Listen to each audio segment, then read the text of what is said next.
Muito bem, pessoal. Feliz terça-feira e vamos começar com a pergunta do dia. Agora, imaginem, se puderem, que vocês estão escrevendo uma série da Netflix sobre um garoto de 19 anos que nunca teve problemas, na verdade. Ele nunca foi preso, nunca cometeu nenhum crime. Ele tem uma pontuação perfeita no ACT, então ele também é bastante brilhante. Mas por algum motivo, você decide que esse protagonista vai se tornar um assassino. Ele vai, um dia, em apoio ao seu amante furry trans. Talvez ele seja o furry e o outro cara não seja, eu realmente não sei. A questão é, ele vai assassinar uma figura política em plena luz do dia? Vale mencionar que essa figura política em particular não é exatamente conhecida por se opor à comunidade LGBTQ. Mas, de qualquer forma, é isso que essa pessoa decide fazer, assassiná-lo. Mas numa tarde, ele escala o telhado de uma universidade na qual ele nunca estudou. E ele consegue o que se propôs a fazer. Ele assassina Charlie Kirk. O que você esperaria que esse jovem fizesse em seguida? Se você está apenas tentando vender isso como o que se esperaria que alguém fizesse depois, logicamente. Bem, hoje vamos contar exatamente para onde Tyler Robinson foi depois de ir ao Dairy Queen. E é interessante. E claro, isso só faz mais furos na história mal contada do governo. Então, bem-vindo de volta ao Candace.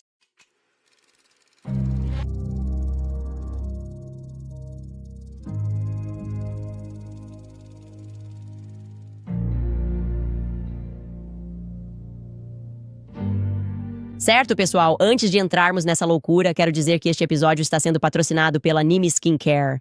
Eu sou criteriosa com as marcas que trabalho e a Nime é uma que eu realmente uso porque é um cuidado de pele limpo e simples. Feito nos Estados Unidos, apenas produtos que funcionam e se alinham aos meus valores. Você pode visitar nimeskincare.com. Supostamente foi Tyler Robinson. Ele teria agido sozinho em um telhado e supostamente teria sido a primeira vez que ele matou um ser humano. Então acho que a maioria das pessoas que está pensando sobre isso, naturalmente esperaríamos um pouco de adrenalina, certo? Talvez até o pensamento do que ele tinha acabado de fazer pela primeira vez pudesse tê-lo deixado fisicamente mal. Esperaríamos que ele talvez passasse mal, não exatamente. Ir até uma Dairy Queen próxima para almoçar calmamente e simplesmente começar a mandar mensagens para sua amante. Por isso fiquei muito surpresa ao saber o que Tyler Robinson fez depois disso. Prontos, podemos confirmar exclusivamente para vocês todos sobre Tyler Robinson. Ele dirigiu por 3 horas saindo de Warren, Utah, até Panguitch, Utah. Espero estar pronunciando isso corretamente. Muitas das cidades têm nomes estranhos. Acho que é Panguitch, Utah. Estou mostrando para vocês um mapa dessa distância. Leva pouco menos de 3 horas para chegar lá. E o que ele estava fazendo lá? Você provavelmente está se perguntando, ele se encontrou com alguém? Não, ele estava sozinho. E o que podemos dizer que ele fez quando chegou lá foi que ele entrou no Cowboys Smokehouse, na North Main Street. Ele se sentou no balcão desse steakhouse e pediu mais comida para si. Especificamente, Tyler Robinson pediu um bife ao ponto para mal passado com purê de batatas e legumes. Havia 3 garçons trabalhando naquela noite. E então, depois, a notícia explodiu no dia seguinte e as pessoas começaram a compartilhar obsessivamente, é claro, a foto do suspeito Tyler Robinson, tendo sido capturado após 33 horas. Bem, um dos garçons o reconheceu como a pessoa que estava sentada no balcão na noite anterior. Então eles decidiram se reunir com a gerência e disseram, não, aquela pessoa, Tyler Robinson, ele esteve aqui. Ele comia um bife, purê de batatas. A gerência perguntou, tem certeza? Era o Tyler Robinson? Sim, tenho certeza. Bem, eles não têm câmeras nesse restaurante.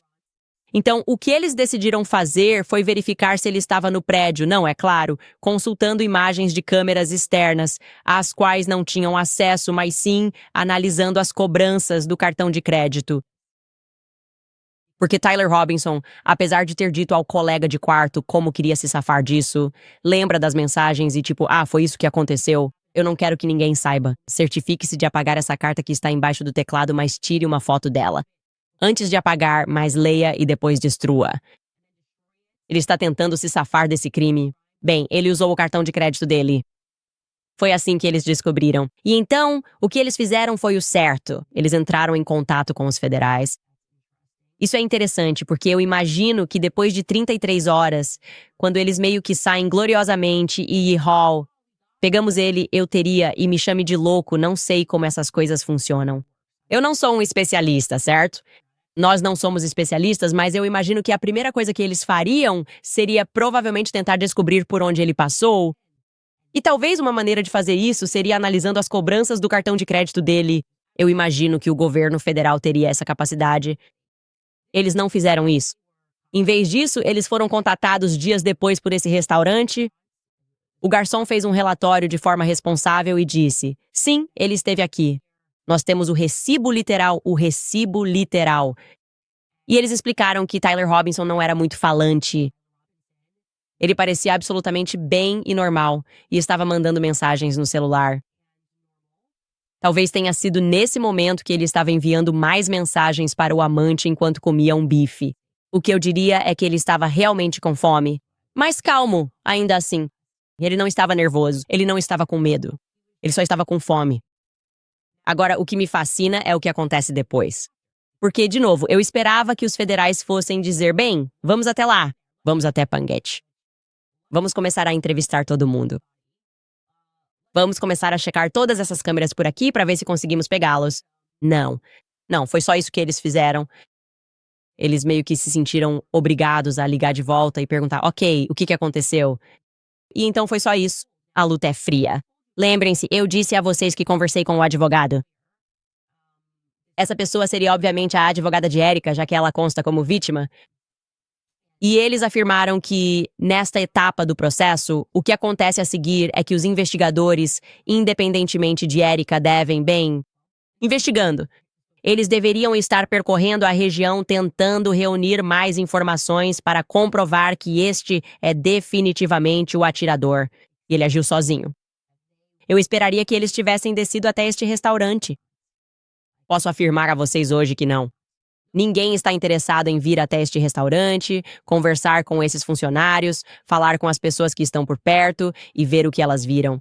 E aprendendo sobre o comportamento de Tyler Robinson. Porque não se trata desse tipo de investigação, pessoal. Caso encerrado. Vamos lá. Era isso que ele era. Ele desceu e comeu um bife depois de consumir laticínios. Rainha. Bem, 3 horas é uma viagem longa. Entendo. Ele provavelmente está com fome. E eu entendo que ele usou o cartão de crédito porque, sei lá, acho que ele é da geração Z. Ele nunca ouviu falar de DVDs e coisas do tipo. Eles sempre tiveram as capacidades tecnológicas. Ele nem sabe o que é dinheiro vivo. Ele nem sequer fez isso. Nem pensou em simplesmente ir a um caixa eletrônico e sacar dinheiro para cometer esse crime.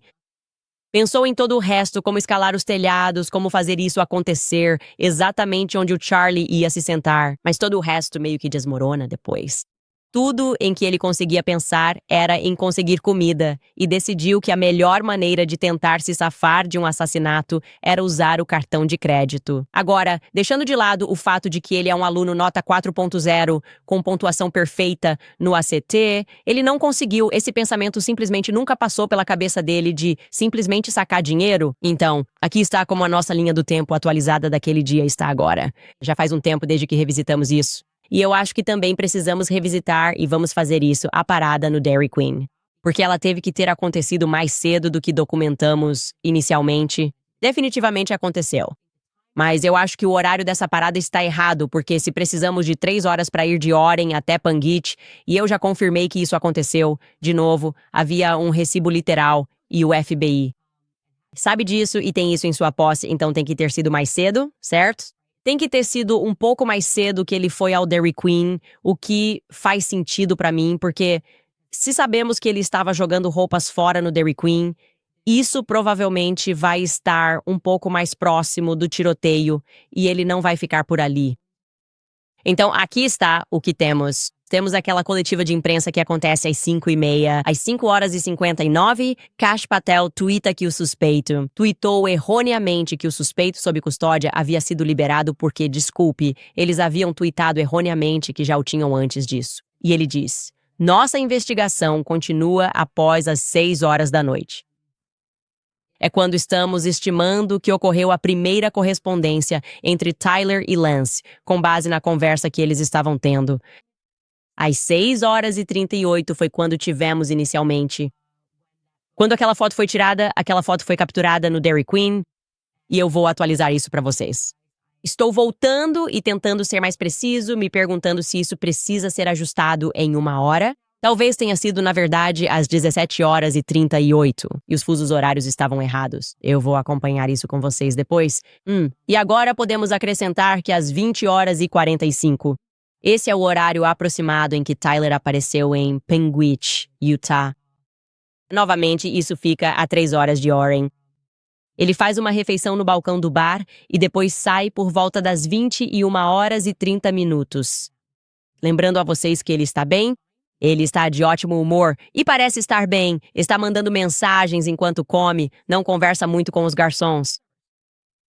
Então, quando conversei com as pessoas que relataram isso, elas suspeitam, e acho que é uma boa suspeita, um bom instinto a seguir, que ele pode ter ido para a casa da avó depois, porque aparentemente é de lá que a avó dele é, e ela mora ali perto. E se vocês se lembram, a avó do Tyler Robinson foi uma das primeiras pessoas a se manifestar, e ela disse: "Vocês estão com a pessoa errada." Ela disse: "Meu neto não atira com armas, meu neto não cometeu esse assassinato." E como estou descobrindo que ela é daqui da região, que ela é uma moradora local e todos a conhecem, sabem quem ela é, eu imagino que é possível que Tyler Robinson possa ter ido para a casa da avó dele naquela noite. Novamente, não sabemos disso como um fato. Estou colocando isso aqui porque esta é uma investigação. E, aliás, se você é alguém que está por aqui, ou melhor, se você opera um negócio próximo ao Cowboy Smokehouse, pode ser que tenha imagens gravadas das quais nem esteja ciente. Se você tiver alguma informação, talvez os federais tenham ligado por aí, eu não sei. Por favor, estamos convidando você a nos enviar um e-mail para moretipsicandacioens.com. Mas agora podemos oficialmente incluir isso em nossa linha do tempo. E isso só torna a história dos federais ainda mais inacreditável. Simplesmente inacreditável é o que eu diria. Nada do que eles dizem faz sentido algum. Também podemos adicionar isso à lista de coisas, de histórias que nós revelamos. Porque uma das minhas coisas favoritas é como, não importa quantas histórias a gente revele, não importa quanta informação a gente forneça, os haters sempre vão dizer que eu não apresentei nenhuma evidência. Eles só estão indo pela intuição e um sonho no Candace Show. É só isso. Ela teve um sonho e agora está simplesmente apontando o dedo para todo mundo às cegas. Então, eu realmente decidi. Enquanto estávamos no intervalo, eu tive tempo de montar uma lista. E isso, de forma alguma, é definitivo. Esta é apenas uma lista de histórias que nós revelamos neste programa. Então, vamos lá. As mensagens de texto do Charlie. Essa foi uma bem grande, mostrando que ele, de fato, estava abandonando a causa pró-Israel 48 horas antes de ser assassinado, apesar do fato de que todos mentiram sobre isso. Nós apresentamos a foto de Tyler Robinson na Dairy Queen no dia do assassinato. Tyler Robinson, estamos dizendo hoje, então foi ao Cowboy Smokehouse naquela noite e provavelmente, devo colocar provavelmente aqui, evitou os semáforos. Também podemos dizer que Tyler Robinson faltou ao trabalho no dia 11. Essa é outra história que estou revelando aqui. Ele alegou intoxicação alimentar. Ele faltou ao trabalho bem cedo na manhã do dia 11 e também faltou no dia 10, dizendo que precisava ajudar a avó a mudar os móveis. Esse é um dado interessante que gostaria de apresentar novamente para vocês. Mais uma vez, ele está usando a avó como desculpa. Acho que, se eu fosse o governo federal e tivesse recursos ilimitados, se eu fosse o governo estadual e tivesse recursos ilimitados na forma dos impostos das pessoas, provavelmente estaria me perguntando se ele foi para a casa da avó naquela noite. Só dizendo. Tyler estava trabalhando na Wild Electric, aliás, em Santa Clara, Utah. Eu não fui quem revelou essa informação. Isso já estava nas notícias, mas talvez você não tenha visto. E sim, essa foi a desculpa dele. Ele tinha que ajudar a avó dele. Eu também fui quem revelou a história sobre as considerações católicas do Charlie. Eu nem tinha a intenção de revelar essa, mas depois tive que apresentar as provas porque as pessoas estavam agindo de forma insana. Sobre ele, frequentando a missa, rezando o terço, que ele morreu usando o pingente de São Miguel, que ele teve um funeral católico privado, uma missa. Eu também fui quem revelou a história sobre Terrell Farnsworth. Comportamento estranho momentos após o assassinato. Na verdade, eu revelei provavelmente a maior história de todas. É o único motivo pelo qual ainda estamos discutindo isso. É o único motivo pelo qual percebemos. A única razão, ou melhor, a primeira razão, a principal razão pela qual reconhecemos que os federais estavam mentindo para nós foi porque eu revelei a história de que não havia sangue nas costas do Charlie quando ele caiu, que a bala não atravessou. Eu também apresentei para vocês as fotos de dentro do SUV do Charlie após o assassinato dele. Eu revelei a história de que os federais não apreenderam aquele veículo. Nós revelamos que os federais confiscaram as câmeras dentro do hospital, impediram Dr. Trotter de voltar à cirurgia, uma ligação telefônica foi então feita para Washington, D.C. Ainda estamos tentando descobrir quem recebeu a ligação, permitindo ao Dr. Trotter voltar para sua sala de cirurgia. Nós revelamos que Andrew Covet mentiu sobre o pescoço de Superman. Essa citação nunca veio do Dr. Lee Trotter de forma alguma. Supostamente veio da Erica em um momento de abalo. Nós revelamos que Charlie mandou mensagem para Dan Flood e Andrew Covet na noite anterior, dizendo que tinha medo de que fossem matá-lo. Isso agora foi confirmado pela Erica, ou pelo menos foi confirmado para mim pela Erica. Revelamos que Netanyahu contatou Charlie para propor levar o Turning Point ao nível. Essa história está contestada por Erica. É uma briga no Turning Point, não sei em quem crer, mas confirmei isso com Andrew Covet. Com alguém que não tinha comunicação com Andrew Covet. Então, tendo a acreditar que essa proposta realmente foi feita, nós revelamos a história sobre Fort Huachuca e ainda não terminamos com isso. Apresentamos o relatório da Polícia Militar, comprovando com evidências que Mitch estava dizendo a verdade sobre o que aconteceu em 9 de setembro. Nós revelamos a história sobre os aviões egípcios rastreando o Turning Point Faith. Esse documento ainda temos para vocês, que está por vir. Também seremos comprovados corretos sobre isso. Nós também revelamos uma história sobre os cães farejadores de bombas não conseguirem detectar a arma recentemente disparada em 10 de setembro e que, na verdade, foram os federais que então direcionaram um policial novato, 3 policiais novatos, para encontrá-la. Também revelamos a história do cheque enorme que estava vindo para a Turning Point USA de Pierre. É o Pierre Dupont? É o Pierre Falcone? Acho que é o Pierre Falcone. Eu realmente acredito que é o Pierre Falcone por vários motivos. Ainda estamos procurando por mais informações. Então, quando se trata de recibos e evidências, temos apresentado muitos deles. E não estamos recebendo nenhum reconhecimento por isso. Nós não nos importamos. Na verdade, não queremos reconhecimento. O que eu quero é que isso seja resolvido. Quero saber quem matou Charlie Kirk, e não acredito que tenha sido o Tyler Robinson. E nesse sentido, devemos voltar à história de Fort Huachuca, porque isso se mostrou uma pista muito interessante. Temos algumas atualizações interessantes para acrescentar a isso. Antes de mais nada, devo dizer para deixar claro que a Turning Point USA gostaria que esclarecêssemos isso. Embora, sim, seja verdade que a ideia da tenda foi inicialmente sugerida por Elizabeth McCoy, no final das contas, foi uma decisão em grupo seguir adiante com a ideia, uma decisão conjunta entre a equipe de eventos e a equipe do salão de expositores. Agora, a ideia. A proposta deles era que, nas próximas paradas da turnê, as pessoas usassem aquela tenda para lamentar e compartilhar seus pensamentos sobre como Charlie havia mudado suas vidas. Acho que, como você sabe, apenas um espectador aqui, existem outras formas de lidar com o luto. E você ainda pode compartilhar histórias sobre como Charlie mudou sua vida. Você não precisa estar debaixo da tenda onde ele foi assassinado. Esse é apenas o meu feedback. Segunda atualização, desta vez também sobre Fort Huachuca. Erica enviou outra mensagem de acompanhamento sobre o paradeiro dela no dia 8. Agora, você deve se lembrar, como eu disse ontem, que o problema com a primeira mensagem que ela forneceu, que supostamente era uma conversa entre ela e Charlie sobre o jantar na noite do dia 8, era o seguinte.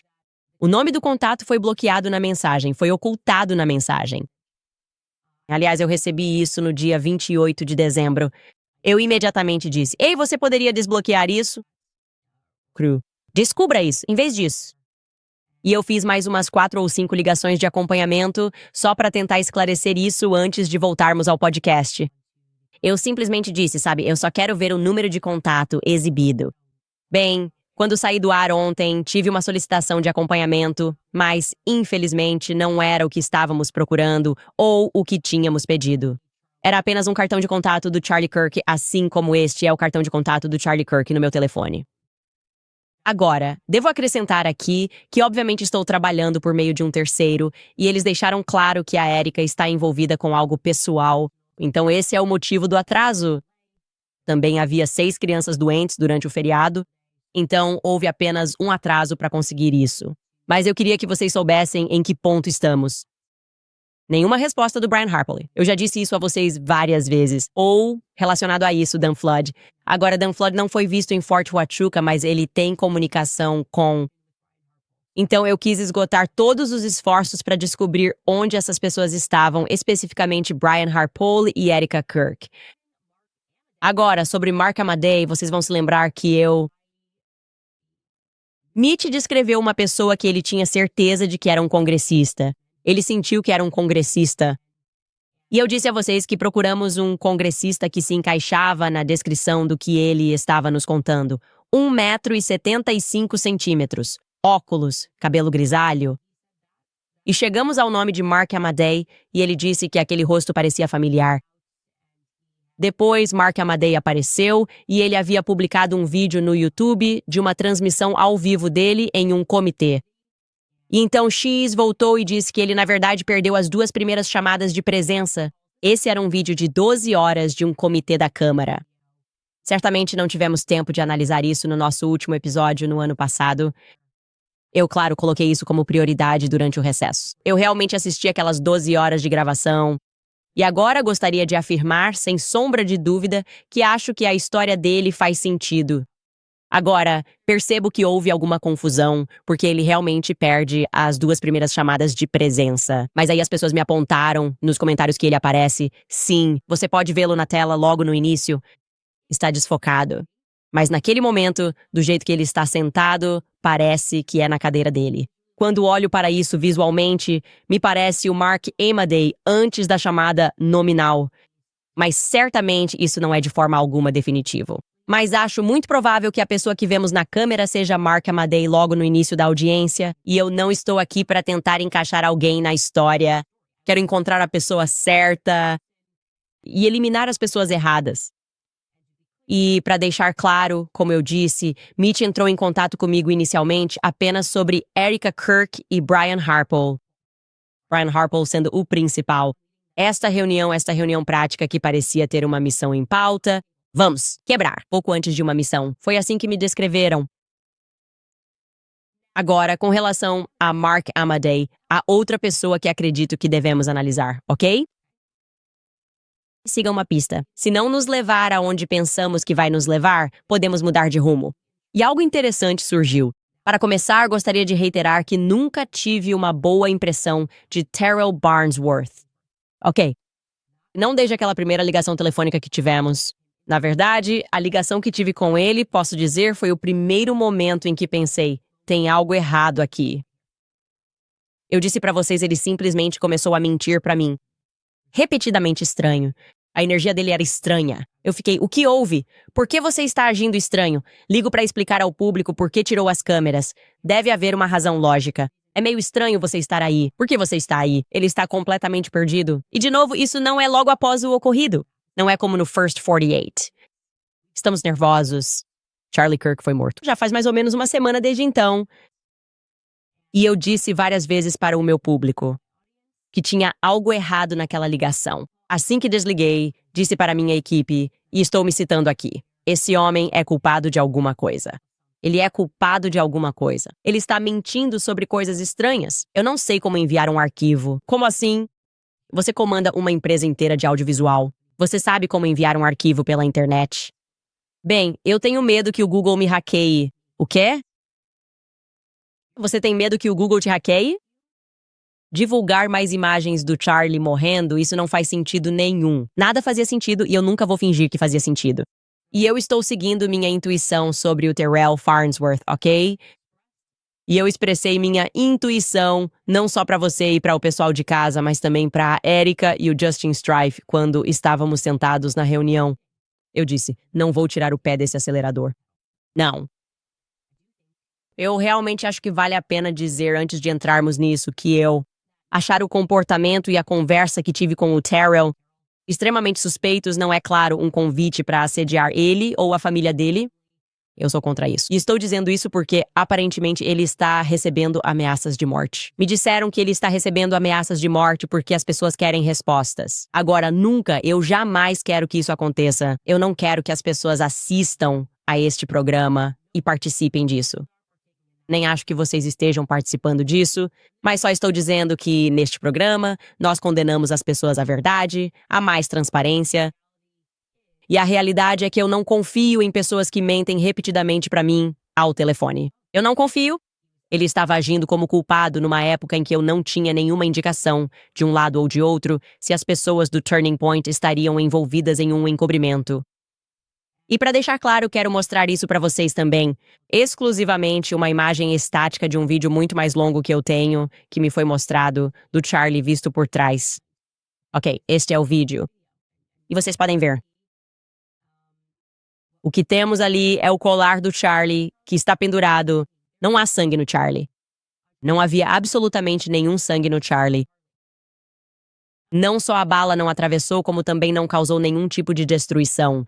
E eu acompanho esse vídeo até ele cair. Não há nada do que esperaríamos ver de um A3006. E novamente eu tenho um close disso. Essa é a corrente dele. Não há dúvida de que o que você está vendo ali é a corrente dele. E o único sangue que eu vi foi sangue na mão dele, que estava jorrando para frente para deixar claro.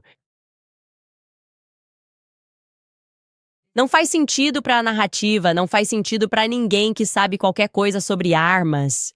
Charlie estava em boa forma, exceto pelo ferimento que ele tinha no pescoço, que todos nós vimos, o vídeo gráfico que todos nós vimos e que circulou online.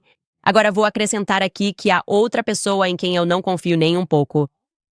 Por muitos motivos, sendo um deles o fato de ele ser um desviado sexual. Ele também foi indiciado por crimes pelo estado do Arizona, crimes federais, pelos quais ele foi recentemente perdoado pelo presidente Donald Trump. Acho que é justo supor que uma pessoa que cometeu crimes no passado pode cometer crimes no futuro, ou supostamente cometeu crimes. Acho que esses processos judiciais ainda estão em andamento. É uma suposição perfeitamente lógica que uma pessoa envolvida em fazer coisas erradas possa continuar agindo assim. Uma pessoa que parece ser motivada por dinheiro, uma pessoa que de fato estava endividada e tinha seus pagamentos penhorados. Na Turning Point USA, que então pisca e se torna milionário trabalhando para uma instituição de caridade, pode ser um pouco suspeito. Acho que Tyler Boyer é uma conclusão lógica que ele é, no mínimo, uma pessoa muito suspeita. Eu vou manter essa afirmação com toda a certeza. Agora, como eu estava completamente focado no Tyler Boyer, decidi perguntar pessoalmente para a Erika, durante nossa conversa, como ela conheceu o Tyler. Na verdade, eu tinha 3 perguntas quando fui lá que eu queria obter a resposta. Essa, na verdade, era a minha principal pergunta, porque eu não sei muito sobre a história de como o Tyler conheceu o Charlie Kirk. E agora eu queria desesperadamente lembrar o que o Charlie me contou sobre isso. Como eles se conheceram. E eu senti que, ao perguntar isso para Erika, ela poderia fornecer muitos insights sobre quem era Tyler Boyer durante o tempo em que ele esteve com Charlie Kirk. Por quê? Talvez até antes de ele estar com Charlie Kirk. E por que ele se envolveu com Charlie Kirk? E claro, como sabemos, a Erika conhecia o Tyler há anos antes de ela e o Charlie começarem a namorar, certo? Tanto ela quanto o Tyler foram honestos sobre esse fato, citando especialmente o comício presidencial de Trump em 2015 como um evento em que os dois estiveram juntos, certo? Ficando atrás de Donald Trump no Arizona, no comício de julho de 2015, que eu também deveria mencionar. A mãe dela, Lori Fransby, está ao fundo. Então, os 3 se conhecem publicamente desde pelo menos julho de 2015. Então eu perguntei para a Erika como ela o conheceu. A resposta dela foi que o conheceu no comício de 2015 porque os dois estavam atrás do Trump. E eu imediatamente a corrigi. Eu disse, isso não é possível. Não é possível. Porque o Tyler já falou sobre te conhecer naquele, se formos chamar assim, comício fúnebre. Eu nem sei se era isso mesmo, tipo um funeral, um comício político. Tyler subiu ao palco e contou para a plateia que Erika tinha ligado para ele, perguntando como ela poderia se envolver. E que então ele decidiu colocá-la atrás do Donald Trump. Aqui está o Tyler fazendo essa declaração com suas próprias palavras no memorial de Charlie Kirk. No casamento dele, eu contei a história de convencer o Charlie a se mudar para o Arizona. Ele era um garoto de Chicago convicto. Eu precisava mudar isso. Egoisticamente, eu queria que ele amasse o Arizona porque eu tinha convencido ele recentemente a transferir o Turning Point USA para o Arizona. No começo foi difícil convencê-lo, até que eu organizei o primeiro comício do Trump na história dos comícios do Trump, bem aqui no Arizona, em 2015. Recebi uma ligação. Da senhorita Erika Kirk, Miss Arizona 2012. Eu só quero ajudar, disse ela. Então, naturalmente, eu a coloquei logo atrás do presidente naquele primeiro comício. Ok. Então ela ligou e disse, queria ajudar, e ele a colocou atrás do presidente. Então eu estava sentada com ela e ela não se lembrava de como o conheceu. Mas ela disse que iria rever as mensagens antigas, porque assim como eu, ela nunca apaga nenhuma das suas mensagens. E ela achava, talvez especificamente disse ela, que eles tinham uma conexão na política, através de um senador ou de um deputado. Foi isso que ela disse. Agora, olhando para trás, depois daquela reunião, porque continuei investigando a narrativa sobre Terrell e Tyler, acredito que isso seja verdade. Foi o que pensei. Isso é interessante. Quem eram os deputados? Quem eram os deputados que talvez o Tyler conhecesse? Bem, devo contar a vocês que Terrell Farnsworth e Tyler Boyer se conhecem há muito tempo. Eles se conhecem há muito tempo. Eu estou falando de gerações atrás, certo? Os pais de Terrell Farnsworth estudaram no ensino médio com os pais de Tyler Boyer. Todos eles são de Chandler, Arizona. E então, Tyler Boyer e Terrell Farnsworth estudaram juntos no ensino médio. Parece que eles se formaram com 2 anos de diferença na Gilbert High School. Então, esses dois são unha e carne. Eles são abertamente políticos, obviamente. Na verdade, naquele mesmo comício do Trump em 2015, Tyler Boyer se apresenta como o presidente mais jovem do Partido Republicano. Ele é muito envolvido na política do Arizona. E como ele disse, está falando a verdade. Ele foi o motivo pelo qual Charlie decidiu colocar o campus da Turning Point USA no Arizona. O Charlie é de Chicago, certo? Foi lá que elas começaram a Turning Point USA, em Chicago. Tyler é quem tem comandado tudo isso e, como eu disse, contratando as pessoas ao redor do Charlie Kirk, exceto eu, que realmente fui a exceção. Nós realmente só nos conhecemos. E eu me pergunto se isso teria acontecido se o Tyler estivesse lá. Enfim, o ponto aqui é que Tyler Boyer era muito bem relacionado, obviamente, com Terrell em um nível familiar. E ele era muito próximo da família do Terrell, especialmente dos tios e primos do Terrell. O pai do Terrell é um homem chamado Dwayne Farnsworth, e seus primos de primeiro grau são o veterano congressista do Arizona, Ed Farnsworth. Acredito que ele deixou o cargo em 2022. E também o irmão dele, o irmão do Ed, é David Farnsworth. Então, só para reforçar, você tem o senador David Farnsworth. Ele ainda está no cargo. Você tem o Ed Farnsworth, que foi presidente do Comitê Judiciário da Câmara Estadual. E esses dois homens são irmãos e primos de primeiro grau de Dwayne Farnsworth, que é o pai do Terrell. E eles são extremamente próximos do Tyler. Na verdade, o Ed já foi processado no passado junto com o Tyler. Eles estão do mesmo lado, eles estão sendo processados juntos. Você pode voltar e pesquisar tudo isso. Ele conhece essa família há muito tempo. De qualquer forma, em 2014, o senador David Farnsworth apresentou a mãe de Erika ao plenário da Câmara dos Representantes, expressando preocupações sobre os pulsos eletromagnéticos, PEM. Deputados. Na época, David Farnsworth era o patrocinador do projeto de lei que envolveria a apresentação de Lori, então CEO da G-Tech Industries. E Ed Farnsworth também consta como tendo votado neste projeto de lei específico. Eles conseguiram aprovar. Então, essas 3 pessoas se conheciam, sabe? Ed, Lori e Dave. E você pode ver aqui em cima, quando olha para os membros presentes, que está escrito E. Farnsworth Sr. Esse é Ed Farnsworth. E se você rolar a página para baixo, verá aqui quem está patrocinando este projeto de lei. Esse é David Farnsworth. E afirma que ele ficou preocupado com a possibilidade de um evento IMP há pouco tempo e recebeu apoio do congressista Trent Franks.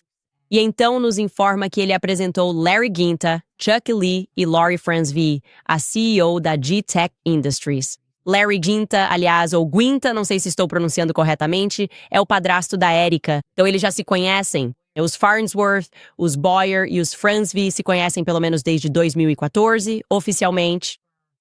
Poderíamos continuar procurando e voltar ainda mais, mas é muito provável, obviamente, dado o quão próximo Tyler Boyer é desses homens, que todos eles já se conheciam.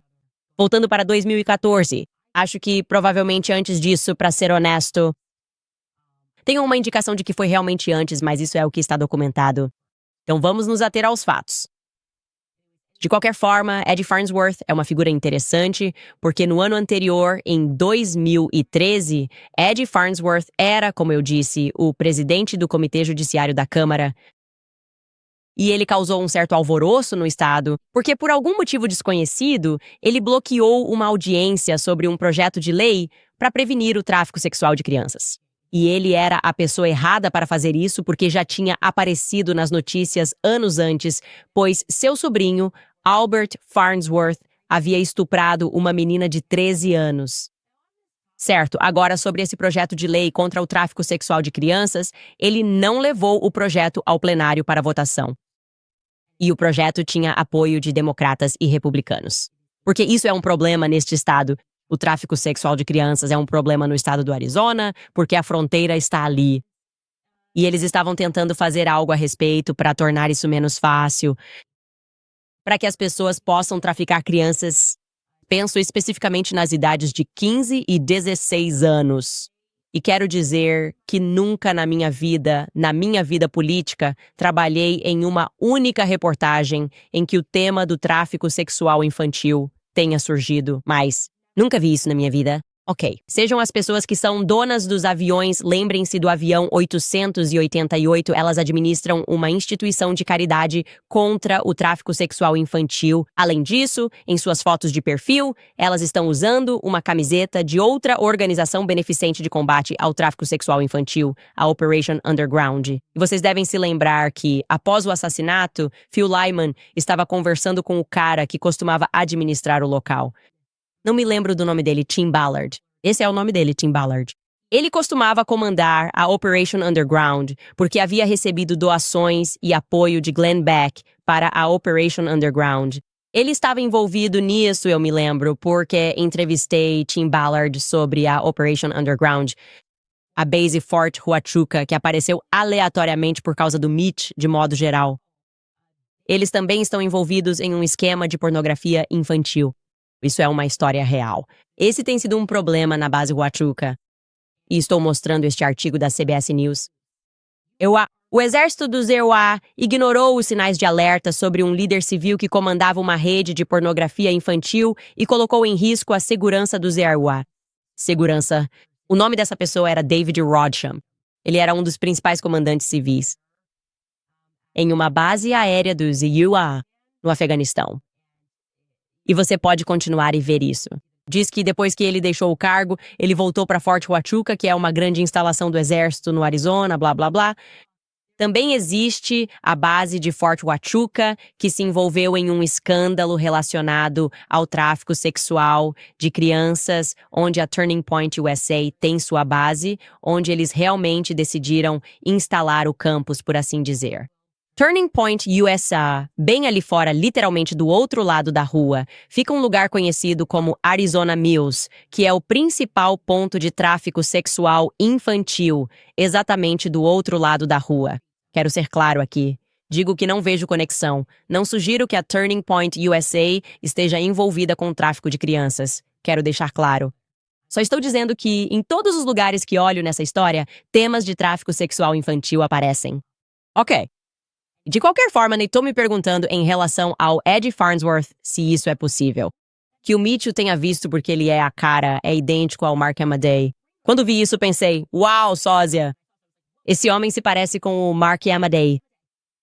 Eu simplesmente mandei para o Mitch e ele disse: sim, esse homem parece muito familiar. Novamente, essas não são as pessoas sobre as quais ele entrou em contato comigo, mas eu gostaria de descobrir se isso pode ser uma conexão. Gostaria de ver se é possível, porque a família Farnsworth também tem laços militares profundos. Sinceramente, não sei. Não estou fazendo uma acusação aqui.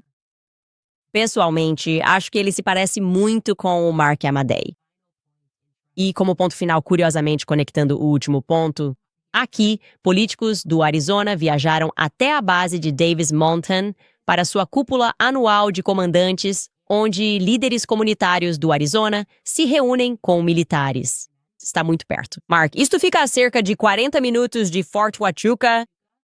Fica a pouco mais de 1 hora ao norte, em Tucson. Ok, em Tucson. Eles estavam aqui, por acaso, para a sua cúpula anual de comandantes no dia 9 de setembro. Isso aconteceu. Você pode ver isso acessando o site da base aérea Davis Mountain. Está escrito lá.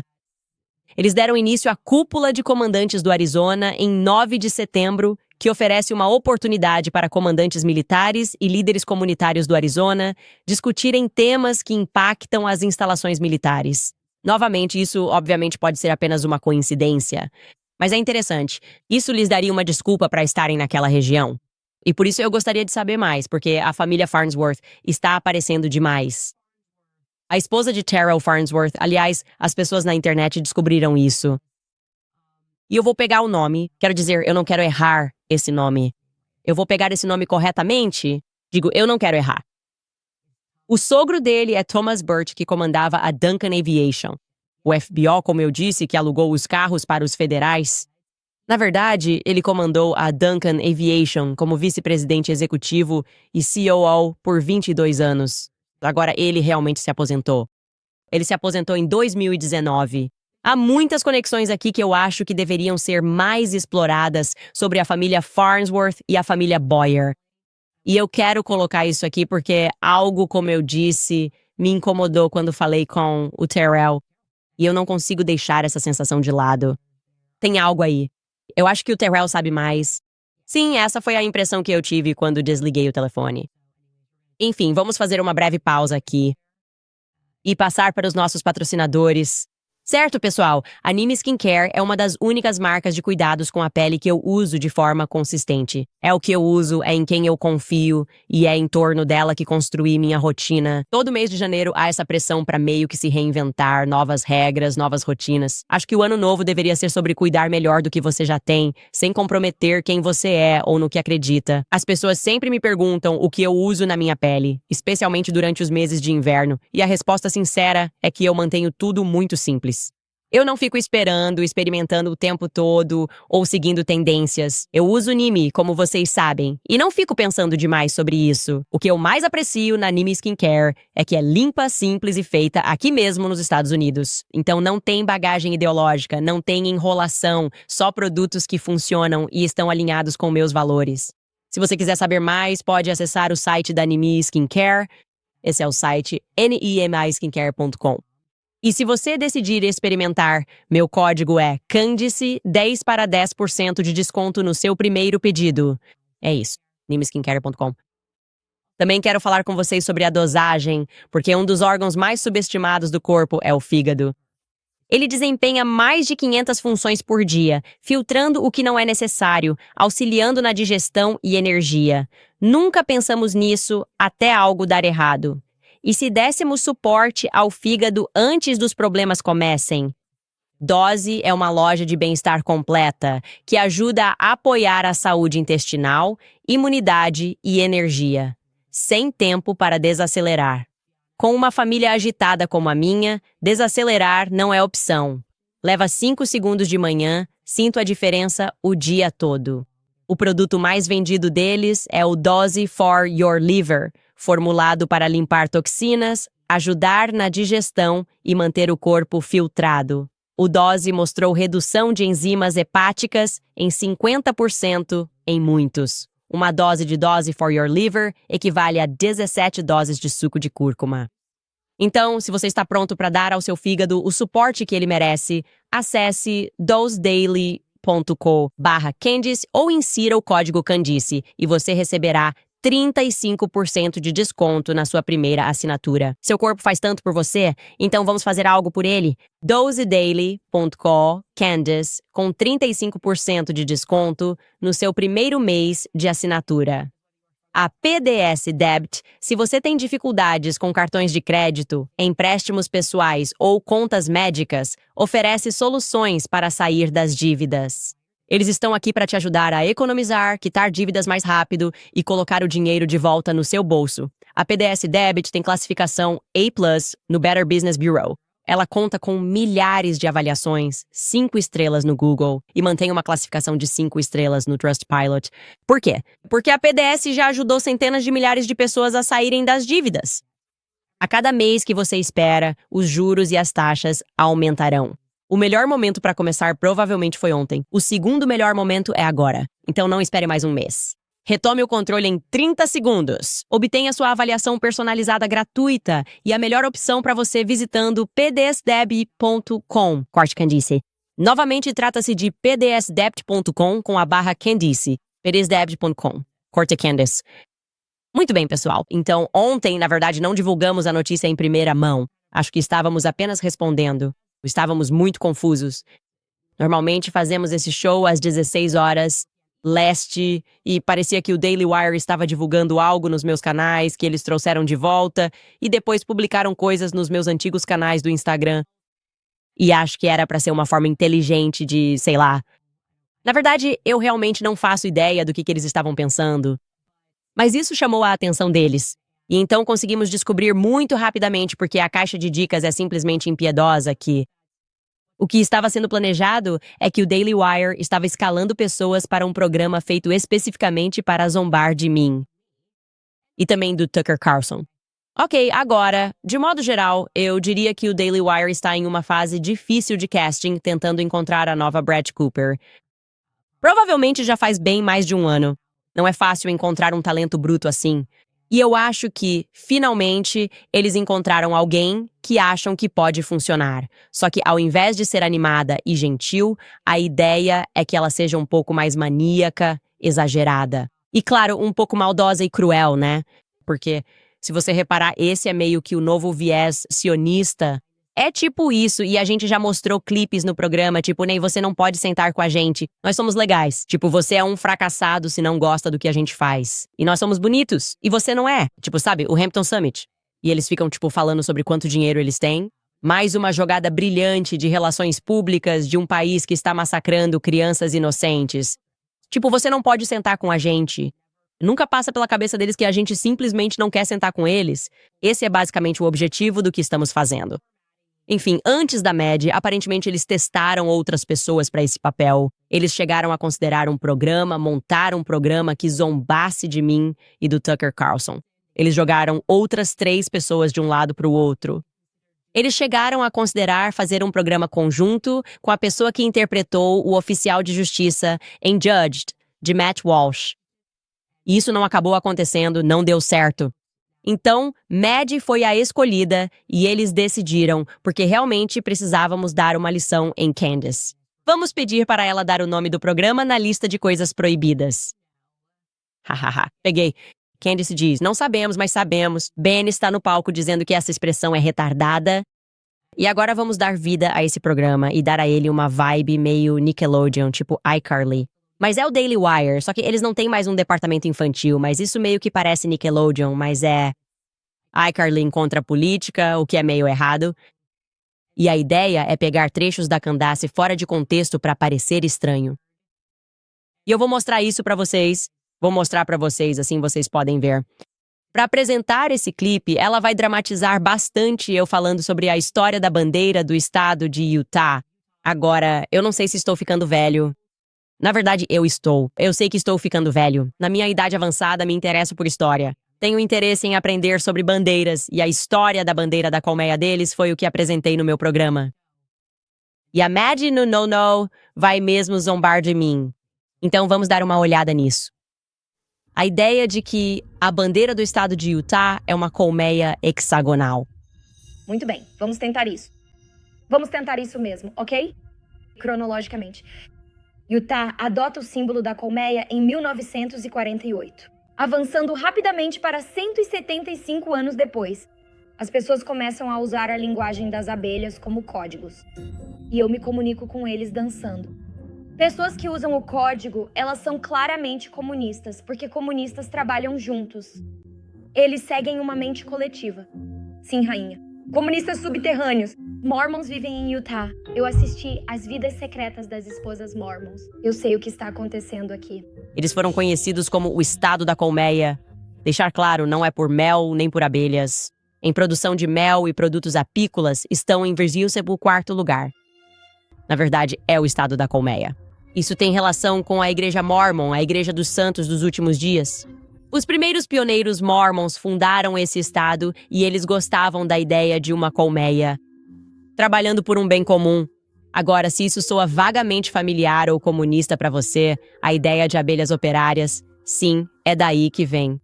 Mormons sabiam abelhas comunistas em 1948? Alguém assistiu o episódio de South Park? Sabe que nada importa. Vamos chegar à conclusão dela.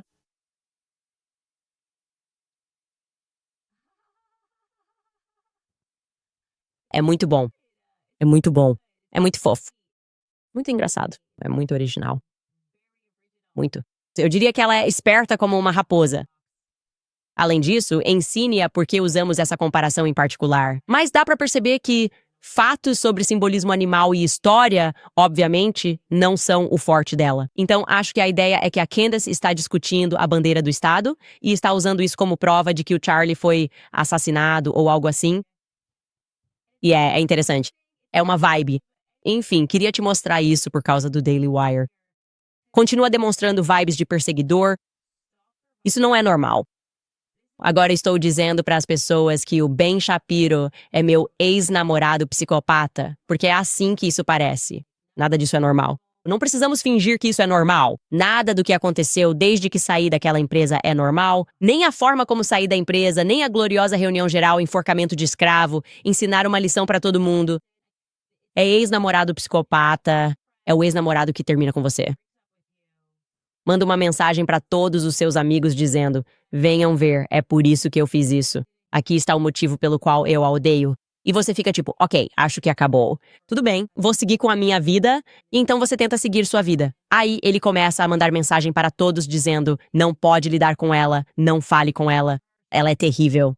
Eu vou difamá-la. Eu vou te contar o que ela é. Eu a odeio. E é tipo, ok, tudo bem, tudo bem. Estou feliz em seguir com a minha vida. Eu vou te processar. Eu fico com tudo. O apartamento que dividimos, o carro, você vai sair, você não vai ficar com nada. Ok, tudo bem. Pode ficar. Eu só gostaria de seguir com a minha vida. Eu vou te ver de novo porque estou chateado com outra coisa. Ok, tudo bem. Eu realmente só gostaria de seguir em frente e fechar esse capítulo da minha vida. Então, de repente, ele começa a subir em palcos e a falar mal de mim. Ele vê que eu segui em frente. Eu fico tipo, ok, estou fazendo meu próprio show aqui. Você não sabe. Não, mas sabe, tipo, por que você se importa? Você está bem? Você está bem? Você consegue seguir em frente e você está, tipo, criando programas inspirados em mim. Isso não é normal. Não é assim que empregadores deveriam se comportar. Eu estou falando muito sério. Tem algo nisso que é tipo... Mad é só mais uma peça do jogo. Eles só precisam de alguém que queira desesperadamente ser famosa, subir em um sofá, que acha que vai ser a próxima garota do momento. Tudo bem. Na verdade, não tem nada a ver com ela. Espero que dê certo pra ela. Estou falando especificamente de um empregador específico que não consegue seguir em frente de forma alguma. Isso não é... Isso me parece perigoso. Estamos chegando a um nível de obsessão que é perigoso. Você tem que criar um programa que seja interessante e envolvente, que as pessoas queiram assistir, não baseado em alguém que você demitiu porque não queria mais essa pessoa. Isso não faz sentido para o público. Eu só sinto que isso está ficando muito estranho e está me deixando desconfortável. E, na verdade, deveria haver leis para impedir que isso aconteça. Deveriam existir leis que impeçam empregadores de mandar estagiários para te perseguirem em eventos, de tentarem te cancelar, de te excluírem de eventos, de comprarem seus amigos. Tipo, esse é o próximo passo do ex-namorado maluco. Vou entrar em contato com todo mundo que você conhece e oferecer dinheiro para eles. Eu vou fingir que era amigo do Charlie. O que você está fazendo? Por quê? Por que você está fazendo isso? Por que você está tão envolvido na minha vida? Por favor, siga em frente. Isso não é saudável pra você, Ben. Eu quero que você melhore. Quero que você fique melhor. Sério, siga em frente com a sua vida. Está tudo bem. Solte as pessoas que discordam de você. Está tudo bem. E deixe a Megyn Kelly em paz, de olho nela. Parece que agora você está indo atrás dela. Deixe isso pra lá. Isso não é saudável e eu estou te pedindo para deixar isso de lado em 2026. Vá fazer um programa baseado no talento daquela garota e em algo interessante, e não apenas use ela como um peão. É isso que eu diria. Enfim, se vocês quiserem saber o não, vão lá no Daily Wire, apoiem a Maddie. O programa vai ser ótimo. Ou vocês podem simplesmente assistir ao meu programa. E a gente pode continuar falando sobre bandeiras dos estados, na verdade, porque aí eu fiquei mais interessado em outras bandeiras de estados. Deixa pra lá, não vou contar pra vocês sobre os Pelicanos e a Louisiana, mas a gente estava pesquisando sobre isso. E é meio interessante aprender sobre o pelicano na bandeira do estado da Louisiana. Seguindo em frente, pessoal, para outras coisas psicopatas que estão acontecendo. Eu não sabia que Brigitte Macron está fazendo com que aquelas pessoas que, retuitaram coisas que ela considera assédio. A verdade, né? Brigitte Macron acredita que a verdade sobre o gênero dele é uma forma de assédio. Isso é muito assustador. Eles estão condenando essas pessoas à prisão? Eu não sabia disso. Eu achei que era só uma multa. Acho que li rápido demais. Pensei que dizia, é uma multa de $10.000. Não. 8 homens e 2 mulheres entre 41 e 65 anos, certo que ela está acusando, fizeram. Me assediaram. Assediaram minha família. Minha família está testemunhando. Não importa se eu fiz ou não essas coisas com o Emmanuel quando ele tinha 14 anos. Isso não importa. O que importa é que você está magoando meus sentimentos por trazer isso. Você consegue imaginar esse argumento no tribunal. Se o Jeffrey Dahmer estivesse vivo e você estivesse tweetando para o Jeffrey Dahmer, você é um canibal pedófilo? E aí ele responde, isso na verdade não importa porque você feriu meus sentimentos. Isso é muito cruel. Eu não te quero. Isso é assédio. Você não pode simplesmente me chamar dessas coisas. Essa é a sensação do que está acontecendo na França agora. Não importa se é verdade. É importante saber se isso magoou os sentimentos de Brigitte. O que aconteceu aqui foi que eles testemunharam que esses tweets eram maliciosos. Eles estavam se degradando. Eles foram, abre aspas, ofensivos. Eles tinham a intenção de prejudicar Brigitte. Dos 10 réus, 8 receberam penas suspensas que variaram de 4 a 8 meses. E um nono indivíduo foi condenado a 6 meses de prisão simplesmente porque não compareceu à audiência. É isso que está acontecendo em toda a França. Ok. 3 dos indivíduos são descritos como os instigadores. E em seguida, foi ordenado que suas contas nas redes sociais fossem suspensas por 6 meses. Retweets. Ela se sente assediada pela verdade. Agora você pode assediar pessoas com a verdade. E para deixar claro, todos eles foram obrigados a frequentar um curso online sobre discurso de ódio. O discurso de ódio também pode ser um discurso verdadeiro. Se eles simplesmente sentirem, se eles odiarem, é isso. E eles têm que pagar coletivamente a Brigitte Macron o que é conhecido como danos morais, cerca de $12.000, danos morais. Estou dizendo isso porque você precisa compreender totalmente o que eles querem fazer aqui, certo? Esse é o propósito desse processo contra mim, um processo nunca antes visto contra mim. Pessoas más estão sendo pegas fazendo coisas más, e essas pessoas más ainda têm poder suficiente para aprovar legislações e estabelecer novas leis, para que nunca mais sejam pegas novamente. Ou mesmo quando forem pegas, você tem que ficar calado sobre isso.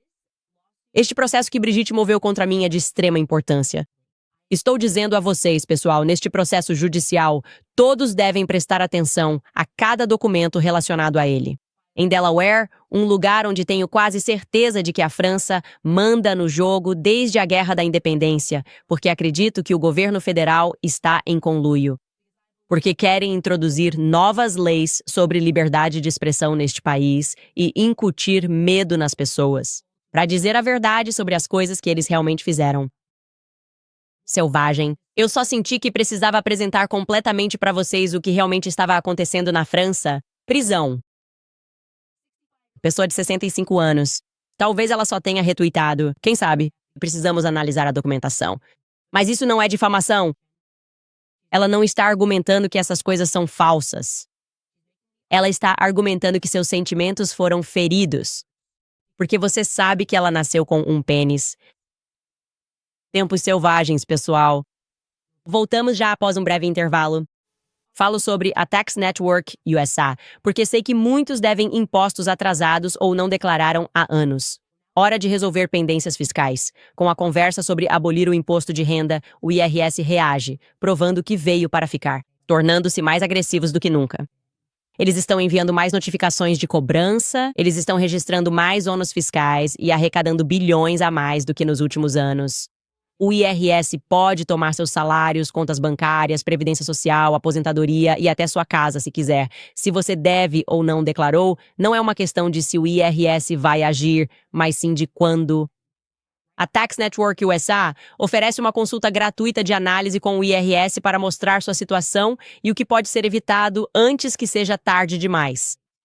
Seus programas e estratégias podem economizar milhares de dólares ou eliminar sua dívida se qualificar. Portanto, não cometa o erro de se representar sozinho ou de ligar para o IRS. Abrir mão dos seus direitos pode te custar mais dinheiro. Eles obviamente não estão do seu lado. Proteja-se com a Tax Network USA e regularize suas pendências tributárias hoje mesmo. Ligue para 1-800-958-1000 ou visite tenusa.com. Fale com Candice para agendar sua consulta inicial gratuita. Rede tributária EUA. tenusa.com/Candice. Muito bem, pessoal, só para avisar que já temos nossos novos produtos disponíveis no site. Você também pode comprar uma cópia física do kit autografado, que agora está disponível na loja. Livros Make Him a Sandwich e Blackout assinados. O kit autografado... Eu quero o kit autografado. O comentário mais votado do episódio de ontem é da Lori Gallo. Ela escreveu: ter aquela tenda na Amfest como uma atração de carnaval seria como ter a limusine em que John Kennedy foi assassinado para uma sessão de fotos. É absolutamente repugnante. Concordo plenamente com você. Não consigo acreditar que isso não tenha sido impedido em nenhum nível. É simplesmente desagradável. E temos o direito de sentir aquela repulsa, eu acho que a maioria das pessoas sente, a maioria dos seres humanos sente. Obviamente não os sentinelas, isso está errado. Existem 1000 maneiras de homenagear Charlie. Pare de nos dizer que tem que ser sempre a senhora Macabre. Tipo, a gente precisa daquele maldito microfone. E nós não precisamos de nada disso. Você pode simplesmente falar sobre ele e dizer o que ele significa pra você, como eu fiz. Na verdade, acabei de contar histórias sobre Charlie Kirk. E sim, isso pareceu bastante respeitoso. Eu não preciso de sangue. Tem algo ali que dá a sensação de estar numa sessão espírita o tempo todo, e eu não gosto disso. Não gosto nada disso. E muita gente em casa também não gosta disso. Ok, vamos analisar os comentários que estão chegando agora. Jojo escreve: Cristo é rei. Obrigado pela doação. Brandon escreve: Feliz festa da Epifania. Manter-se. Viva a grande obra. Isso não acontece hoje. Isso não passou na semana passada? Isso foi semana passada, certo? A Epifania Bestial? Acho que estou certo. Hoje é um dia realmente muito santo de guarda, Chris. Hoje... Não é um dia santo, é apenas um dia normal. Ok. Me pegou, Brandon, você me pegou. Eu não sabia disso. Angelina escreve: estamos de volta. A resposta foi que não é um dia santo de guarda. A empresa escreve: Candice, eu te adoro. Meus filhos assistem você comigo. Minha filha de 28 meses bate palmas quando te vê na TV. Obrigado por ser a nossa voz. Você está frequentemente nas minhas orações. Fique segura. Cristo é rei. Muito obrigada. Que comentário mais doce. Emily Sullivan. Continue cavando, Candice. Espero que sua plataforma continue a crescer. Sinto como se o Senhor tivesse colocado o desejo de dizer que o que você está revelando visa abrir os olhos para Cristo. Use-o para o reino. E devo dizer que tem sido muito difícil. Obviamente, sinto-me melhor este ano do que me sentia no ano passado. Mas é exatamente isso. Tim Dillon. Esquete de humor negro em que você fica pensando: o que está acontecendo? O mundo sempre foi assim. Ok, sempre foi. E acho que muita gente quer respostas, tipo, qual é o próximo passo? E eu não sei. Não tenho outra resposta além de nos comprometermos com a verdade. Sem pedir desculpas, precisamos nos tornar mais barulhentos. Eles querem que fiquemos mais calados. Precisamos expô-los. É isso que a Brigitte está fazendo. É como se dissessem: vamos te levar à falência. Vamos te matar. Vamos fazer o que for preciso para te calar. E eles querem que a gente tenha medo. E eu acho que só precisamos continuar dizendo, sabe de uma coisa? A verdade importa, e a verdade basta. E é por isso que eu sempre digo, se você está se perguntando o que pode fazer, eu realmente acredito que a frequência da verdade tem mais impacto. E repetir a verdade, dizer a verdade e não ter medo faz parte disso. Faz parte de que forma conseguimos expor tanta grande informação até este momento. Acho que isso está correto. Drew Case escreve, você mencionou ter Baron em sua produção podcast. Quando isso vai acontecer? A ideia de vocês dois, juntando tudo, vai bombar na internet. Vocês dois são muito próximos. Que Deus te abençoe e mantenha o foco. Sim, entrei em contato com ele e vamos fazer isso acontecer. Quando? Não sei. Provavelmente será numa sexta-feira. Aliás, falando nisso, na sexta-feira vamos fazer Por que Clube do Livro na terça e depois na sexta. Vamos fazer um episódio extra longo na sexta-feira. Faremos nosso clube de leitura na sexta, por 2 horas, terminando o livro Sigmund Freud e a Tradição Mística Judaica. Assim, você pode se inscrever no Clube do Livro a qualquer momento em candiceowens.com. Drew, espero ter respondido a sua pergunta. Eu respondi a sua pergunta? Sim, Barão Coleman. Estamos em conversa e espero que isso aconteça em outra sexta-feira. Humble Beginnings escreve, eu sei que eles te aterrorizaram, mas eu não deixaria Ben Shapiro alugar espaço na sua cabeça. Continue seguindo em frente. Estamos construindo, certo? Não se trata de ganhar ou perder, não é sobre isso. Só precisa acabar. Tipo, eu não consigo te explicar. Está ficando... Tem algo nisso que, pra mim, está começando a parecer perigoso. É como se houvesse uma obsessão aqui. Está acontecendo uma obsessão comigo. E eu gostaria que isso parasse. É só isso. Não se trata de eu ter seguido em frente. Eu disse, ok, você não pode sair comigo. Ok, você não pode falar aqui. Ok, você não pode, tanto faz.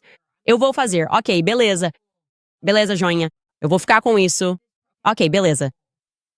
Eu só gostaria de seguir com a minha vida. Eu gostaria que você simplesmente me deixasse em paz. Tem algo nisso que parece parasitário. E eu estou pedindo para que isso pare. E eu espero que isso seja o suficiente. Eu espero que eu dizendo que já faz 2 anos, ok? Você precisa superar um relacionamento passado em menos de 2 anos para o seu próprio bem-estar mental, acima de tudo. Eu só quero que isso pare. E talvez não pare. Mas eu realmente acho que empregadores que fazem isso não deveriam ser aceitos. Tipo, pela lei, isso não deveria ser aceitável. Você deveria simplesmente poder ser demitido, é o que eu diria. Jamie Paulucci escreve, e eu também quero acrescentar, só antes de responder essa última coisa, eu também quero acrescentar isso.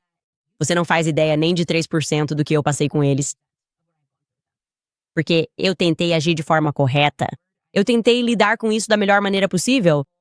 E como eu disse, minha perspectiva sempre foi, nós somos cristãos. E por isso precisamos não ser recíprocos. Não podemos ser maldosos. Quero dizer, veja, nós limitamos ao máximo as nossas discussões sobre o Daily Wire neste programa.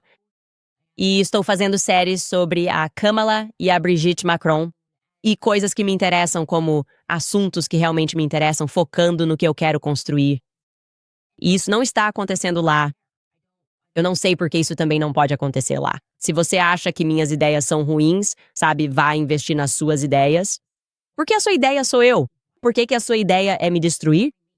Eu simplesmente não entendo. Eu realmente não entendo isso. E eu gostaria que isso parasse. Vamos ver o que acontece.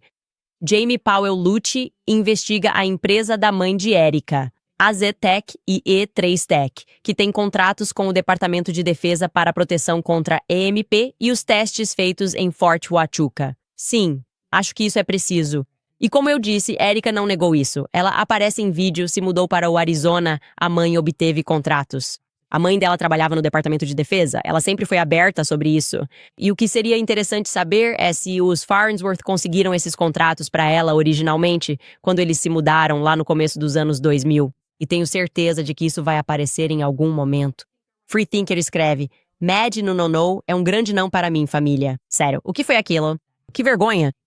Eu sinto tanta vergonha alheia. Deus te abençoe e te proteja, Candace.